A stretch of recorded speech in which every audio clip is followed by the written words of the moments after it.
OncoPT, and welcome back to this episode of the OncoPT podcast. Now, we wrapped up the holiday season, but we are entering almost a second holiday season for me as a physical therapist, because if you've been around here for any length of time, you know that conferences are my jam, and CSM is like second Christmas to me. So we are kicking off our CSM preview sessions with another dynamic guest who has been on the podcast previously, and I'm so excited to have back to talk about her very exciting CSM session. Welcome back, Dr. Lori Boright, to the OncoPT podcast. Thanks, Elise. This is wonderful. Good fun. Call me Lori. Okay, I love it. So Lori just mentioned to me right before we hit record that she's never been to Boston. So Lori, I'm going to go off script momentarily. What are you most excited about for Boston as a first-time Boston traveler? So I'm a humongous history buff. So I want to see some sights. I don't know that I'll have a lot of time, but whatever time I get, I'll be on foot and looking for the, main historic sites. If you want a 17-mile walk path, I was in Boston a couple years ago, and I'm also like a history nerd. And so I went from our hotel and I went over to like some of the historical sites. I ended up at the Old North Church, and then I came back and like managed to, because I love history, but I also really love seafood, and Me especially like too. the seafood in Boston. So highly recommend. Anyways, like we'll have to talk more about that off air, because I love Boston. I've been there a few times and I'm so excited to go back. So I'm really excited that you get to experience Boston for the first time, Lori. Yay, It's going to be yes. such good fun. Yeah, I'm a rookie. I think I can't recall off the top of my head, but I did write it down. There were 2 restaurants that were highly recommended for Nice. seafood specifically. So yeah, we'll have to compare notes and maybe even Oh meet my up for a God. meal. That would be fun. Yes, please. That would be amazing. Okay, so we're of course talking about Boston because CSM is being held this year in Boston, which again, we're very excited for.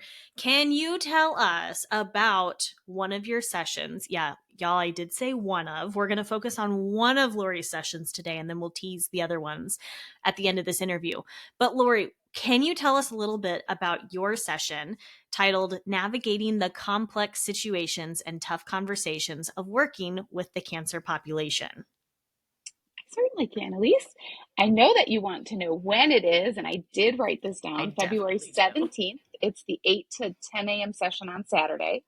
Mm-hmm. Myself and Dr. Chris Wilson are collaborating on presenting the material. Dr. Deb Doherty has also collaborated. We're sort of like the dynamic trio of projects. And I will say this is the extension of a project that we have done in a variety of different ways at our state level. And Nice. so we wanted to kind of repackage it a little bit and spruce it up. Um, I conceptualize it as our social determinants of health, and also providing clinicians with very tangible ways to improve communication, to feel more comfortable delivering difficult news. So myself and Dr. Doherty kind of collaborated on the social determinants of health. We pull out financial toxicity as something that we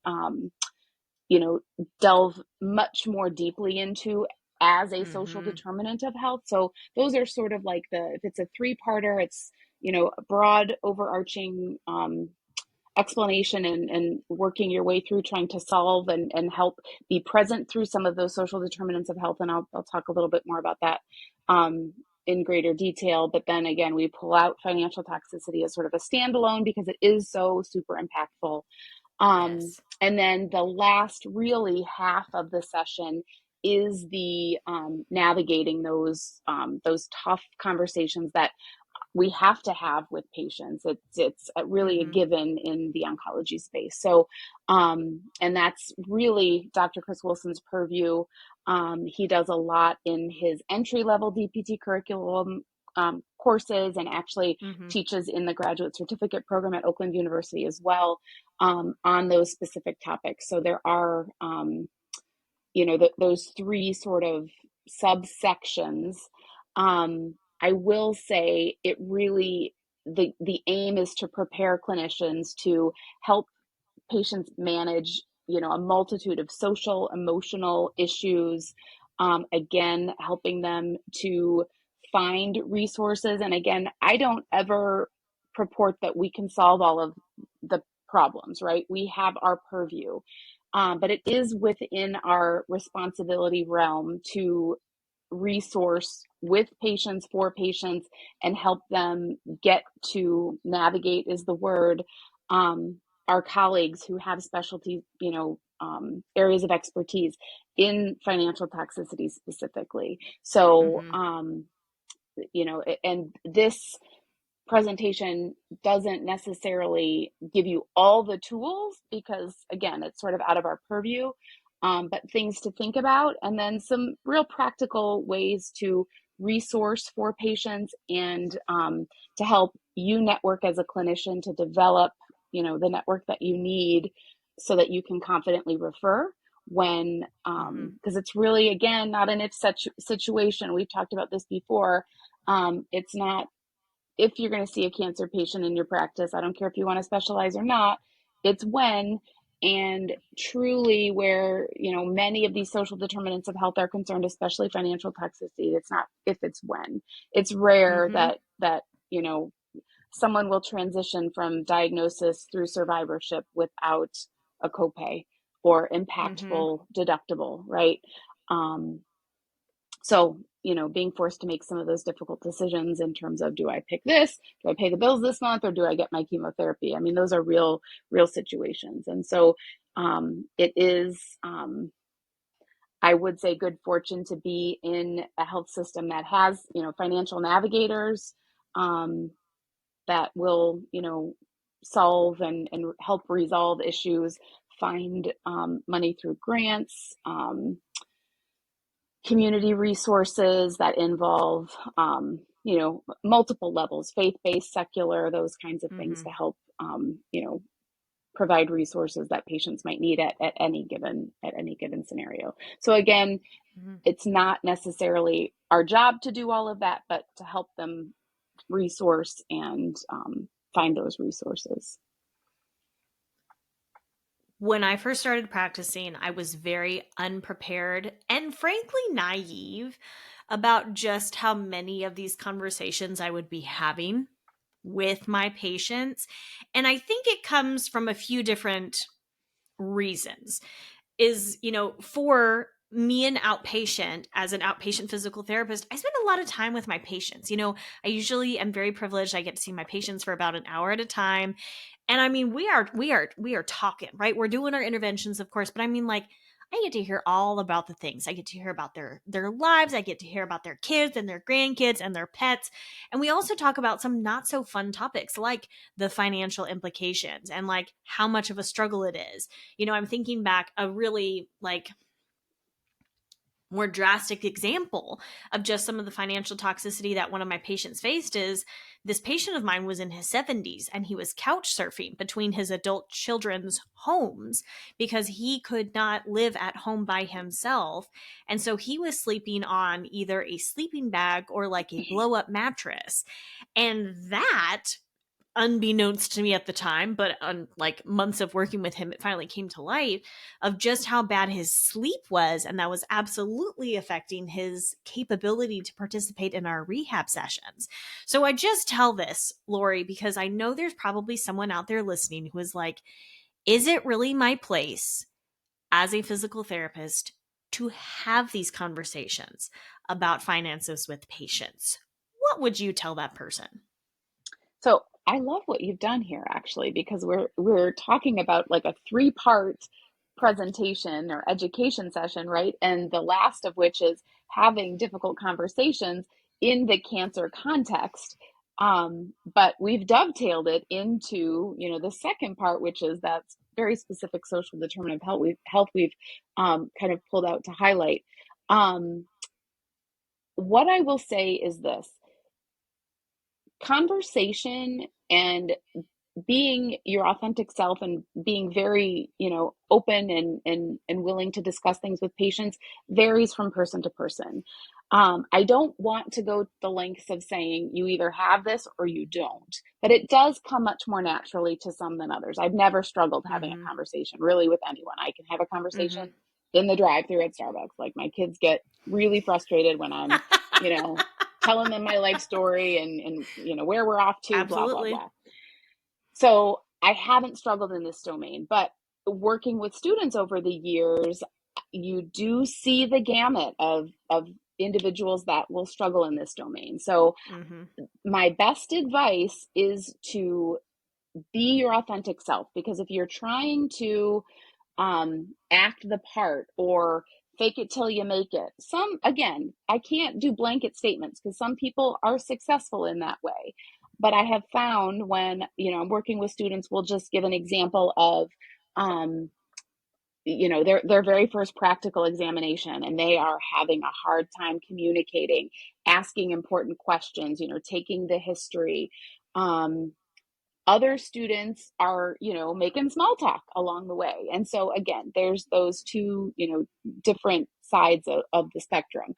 Um, in coaching students in terms of having even just regular conversations with people, it's being your authentic self, pulling from things that have meaning to you, finding common ground between you and your patient. And so when Mhm. you were talking about how this individual was couch serving for several months and you didn't know it, you had to develop that relationship first, right? So That is these true. really That is these true. really aren't conversations that you'll probably have on day one, unless you ask, is there anything else you're concerned about? Mhm. Or, are there other things outside of PT that, might be bugging you that you might want to put on my radar, because I can help you, find who you might need to help with, right?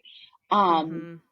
so if you have those open-ended types of things as part of your, just normal approach, great, because people might bring that out. But my sense is those are more the naturally, comfortable, more conversant clinicians, right? Um, Mhm. so I think that being your authentic self, um, and then there's lots of strategies, and we will bring a lot of that through in terms of having these difficult conversations where Mhm. you're delivering difficult news, or you're Ooh. having conversations related to preparing for the end of life. I mean, when I think about the difficult conversations in the cancer context, it's that. And Mhm. when is it a good time to start introducing that? Because you don't want to wait too long. You and I have talked about hospice and palliative care quite a bit. Um, Yes. and introducing that is probably one of the most, and I would call it a courageous conversation that I've ever had with patients, right?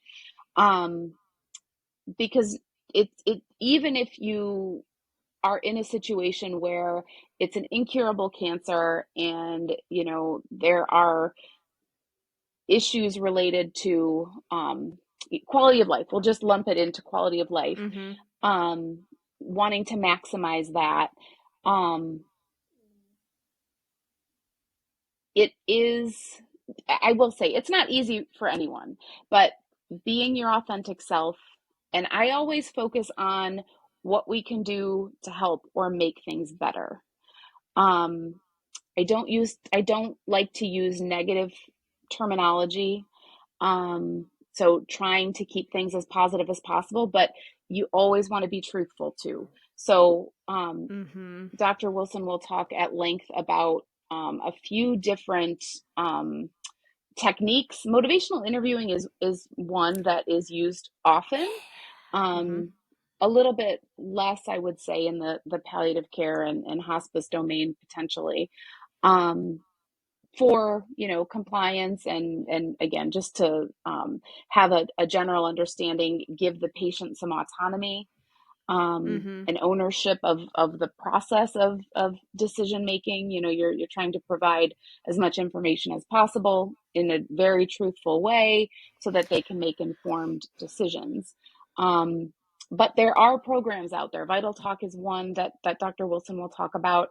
I think Memorial Sloan Kettering also has a wonderful online course that Nice. those who get the taste and gist of what we're offering with this education session potentially need or want more, there Mm-hmm. are other avenues that they can seek for additional guidance and a little more of the hospice palliative care um, tone is the word that's coming to mind, because I think Yeah. it does have a little different sound, flavor, choose your word.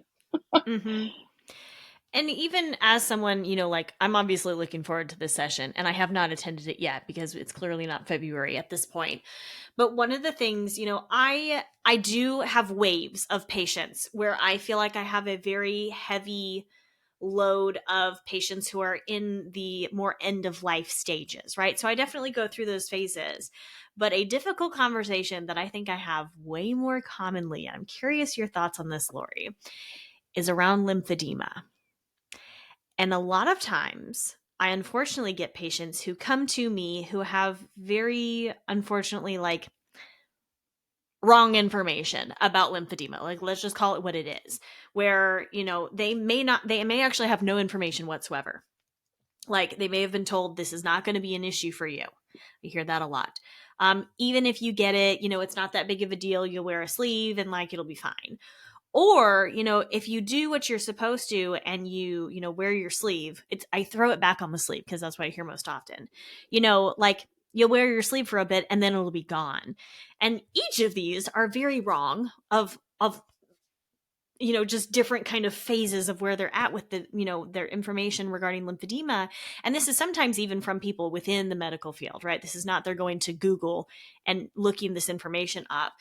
And so this is a conversation that I have with many of my patients, unfortunately. And so if you're someone who's listening to this conversation right now and you're thinking, I don't really work with a lot of end of life patients, it's probably not super pertinent to me, I would bet that the techniques and like the motivational interviewing that Lori is talking about that Chris Wilson is going to do would really help me out in that situation, because that, hands down, Lori, is one of the most common conversations that I end up having to have with patients about, no, this is a chronic condition that we are going to have to manage for the rest of your life.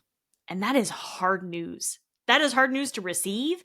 That is hard news to deliver in a like aware and compassionate but also truthful way. And I really love the emphasis that you've had so far on truthful with all of this.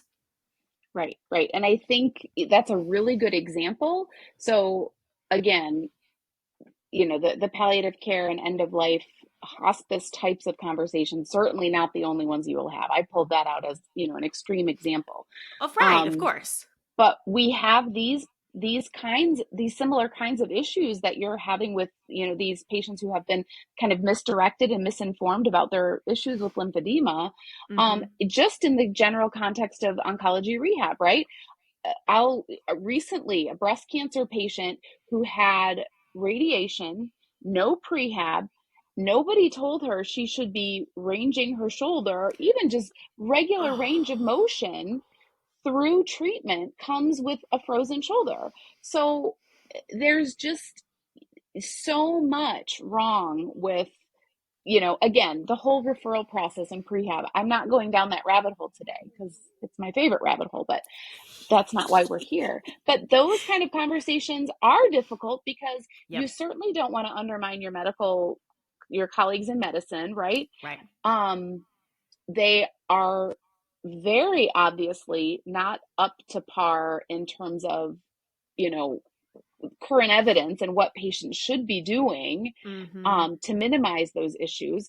It's not to say that they're, doing anything wrong. We've talked about this too. It's the silo effect, right? They're in the business of saving lives, so they're doing Right. that with radiation.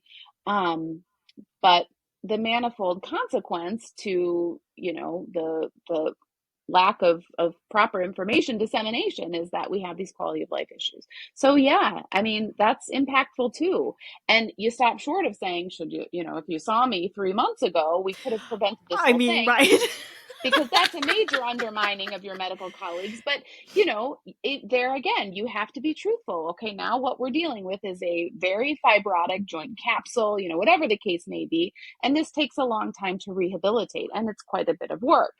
And again, you impart, as much of your physical as well as emotional self, as you're capable of doing, um, within the bounds of, your capacity to be empathic. And that weighs on you too. Having these difficult conversations on a regular basis is impactful. We've talked about Yeah. that. I think, at least a little bit, the impact. So there is something to be said for having to have, the sort of divesting and offloading conversations with non-patients, and if it's colleagues, if it's friends and family, to make sure that you're, caring for yourself in that way as well. Yeah. Ooh, that's a ooh. Is that something that you're going to talk about in the session? Because I feel like that's a really, really big deal. Because I do think, a lot of us here in OncoPT have such a like a heart and a passion for this. And I feel like we wear that so like openly of just how much we care for these patients, to our detriment sometimes, that we take on maybe a little or a lot too much, when we need to, like, okay, here is a boundary, and this is outside of that boundary for me. Because you just hit on something, Lori, that I'm like, oh my god, whew, really important stuff. So we need to play Scrabble, because a lottle is a great word. I did catch what you did there. I will say there's time for collaborating and practicing a lot of these techniques. Very So nice. I can't really necessarily say that we're going to impart that like on a global scale, but Mm-hmm. through small group facilitation, some of those things might Cool. come up. I will say it is an area of mine that is of significant interest, because I feel like we do not dedicate enough time to it, and it's not just in the oncology rehab clinical space. It's in the post COVID, every healthcare worker space, Ooh. right?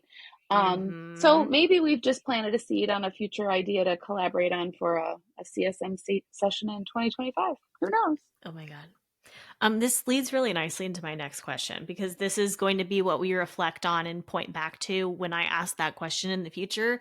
What was the inspiration behind coming up with this session? Because there's so, like, I mean, we know there's so much to talk about in cancer rehab. Why this? Why at CSM? I think the why is my general why. And again, this was a collaborative with two colleagues that we work very well together. We do a lot of work together.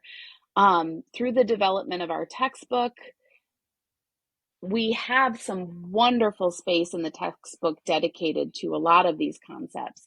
But it was Nice. something I feel like we came out of that experience, and maybe in an unrecognized way, it's something we want to evolve and contribute a little bit more in this space, potentially for the second edition of the textbook. I think, that was sort of an unspoken rationale. Mm-hmm. But, it's just something, when you work well with colleagues, you just kind of vibe. And I think, Dr. Wilson and Dr. Doherty and I do that very, very well.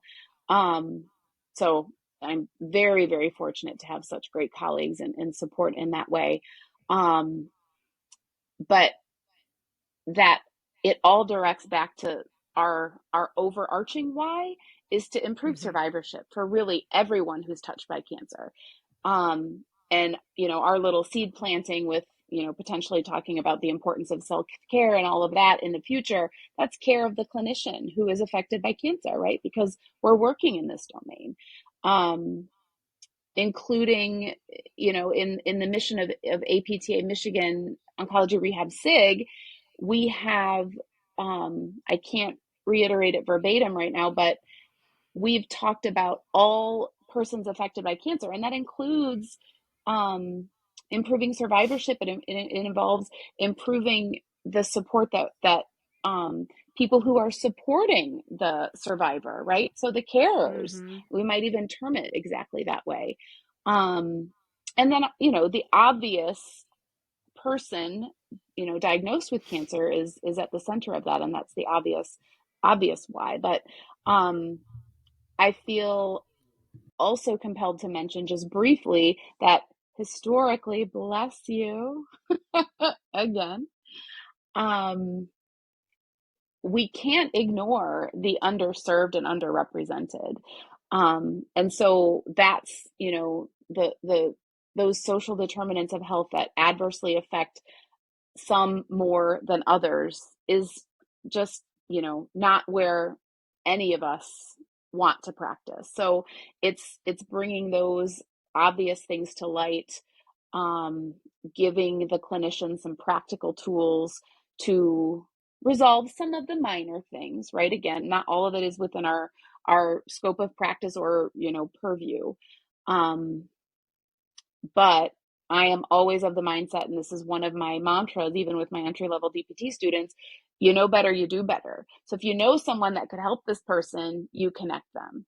And so whether or not that's part of your job or not, knowing better and doing better is the mainstay of my practice. And certainly I extend that into my teaching life as well.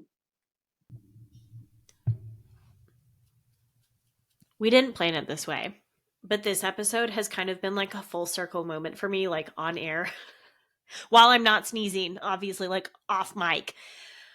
But I opened with talking about my patient who was couch surfing, and you pulled out something, Lori, that like genuinely I had never thought of that maybe that patient wasn't comfortable enough to talk to me about that. Like this was a point that you made earlier in the episode, and I'm sitting here like, I never thought about it that way before.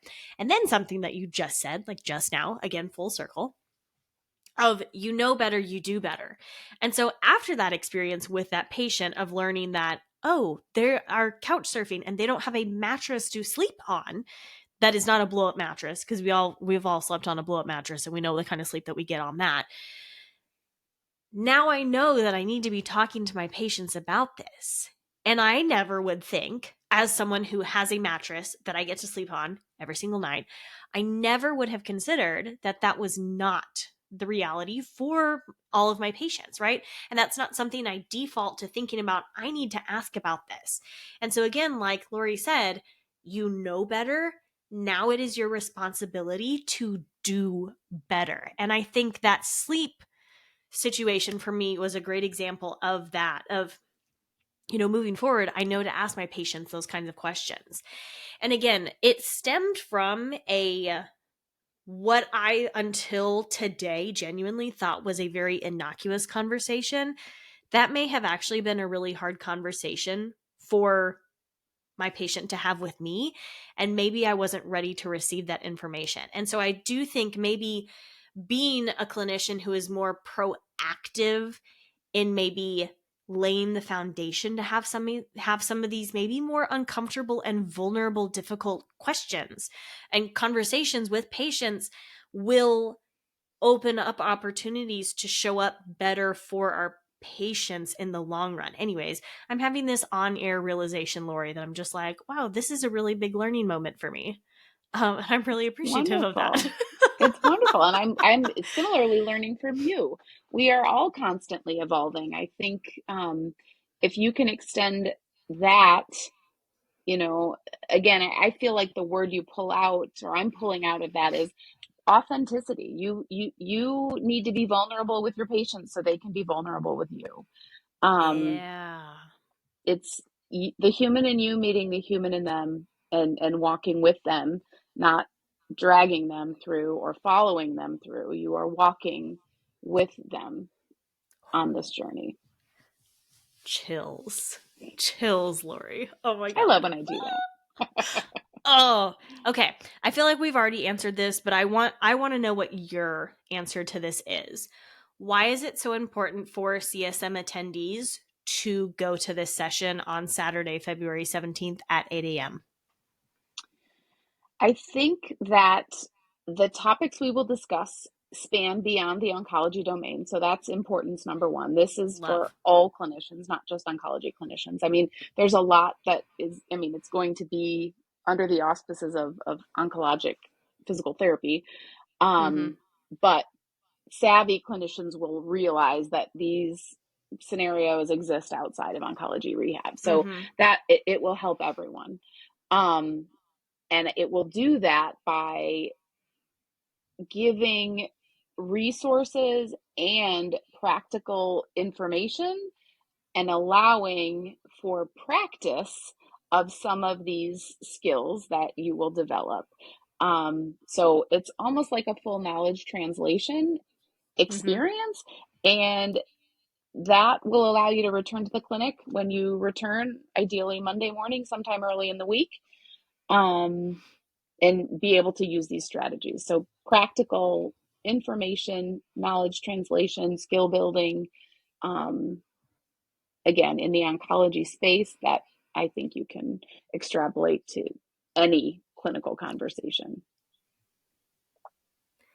What is one takeaway that you want for attendees to walk away from their session, your session, and walk into their hospital or their clinic on Monday morning and be like, I got this?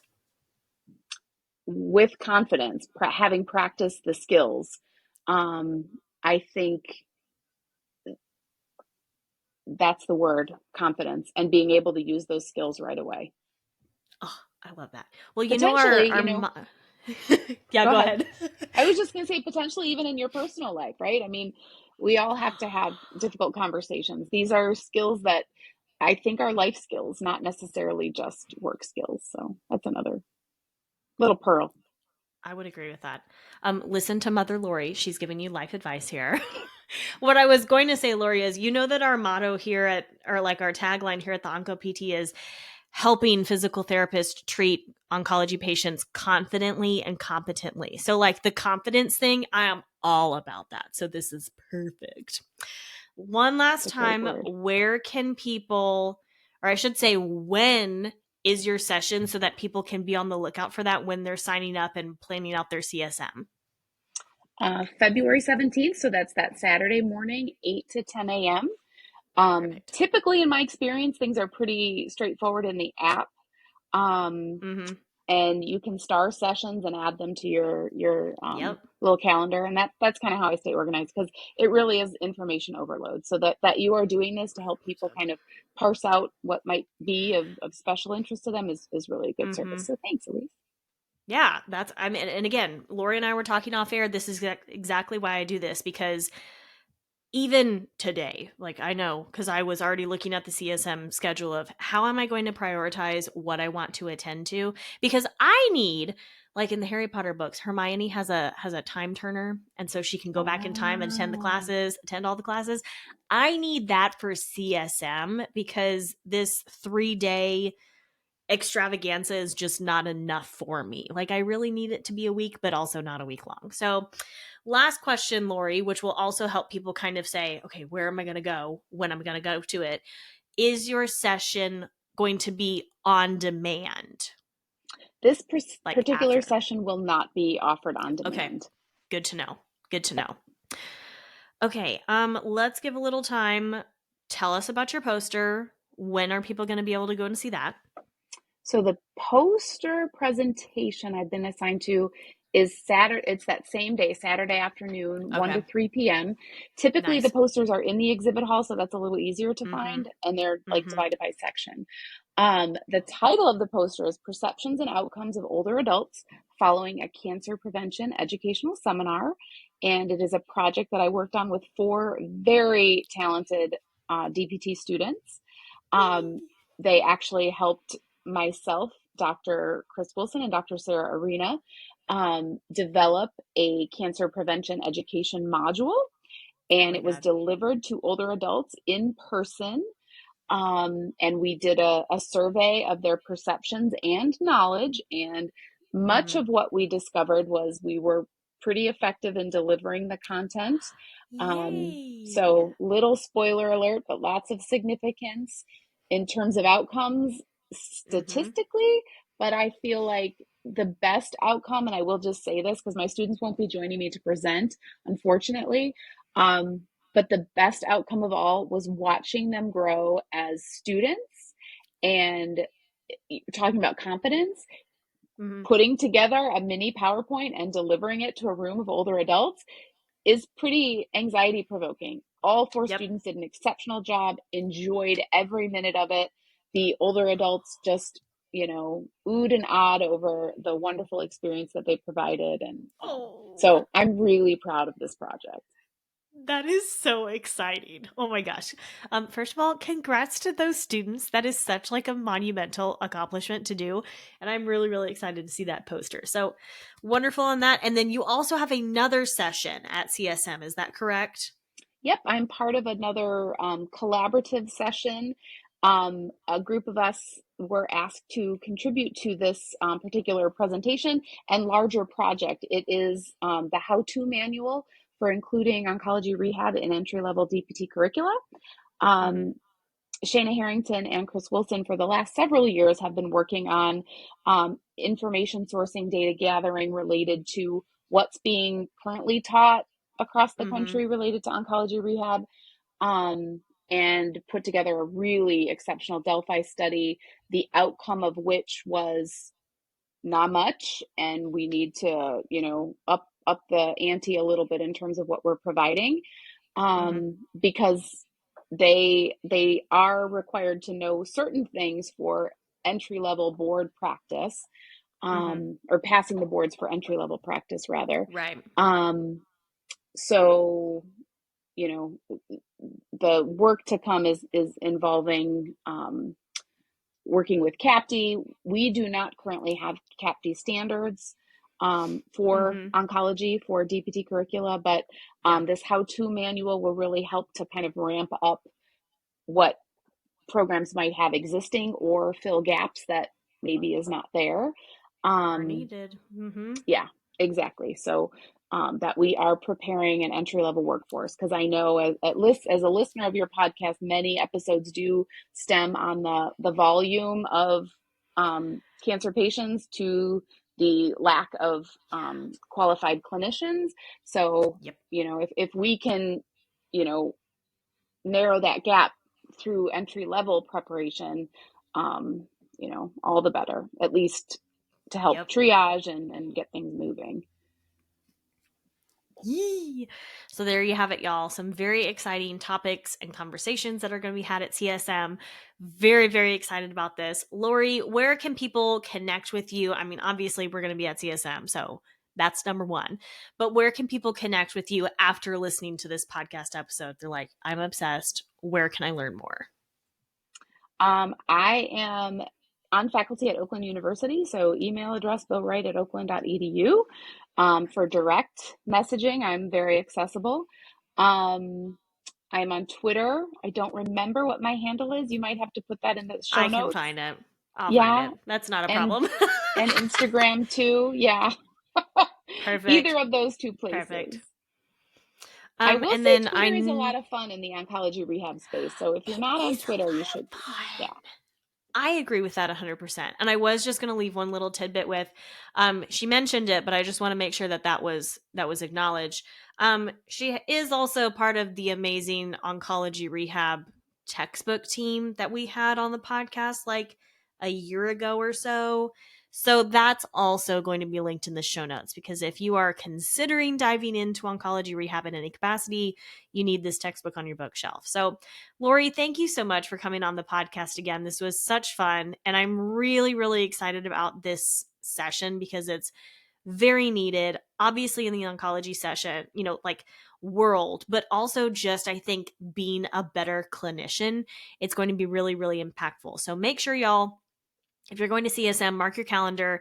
The Navigating Complex Situations and Tough Conversations of Working with the Cancer Population is happening on Saturday, February 17th at 8 a.m., and we will see you there. So, Lori, thank you so much for coming back on the podcast to talk about this today. Thanks for having me.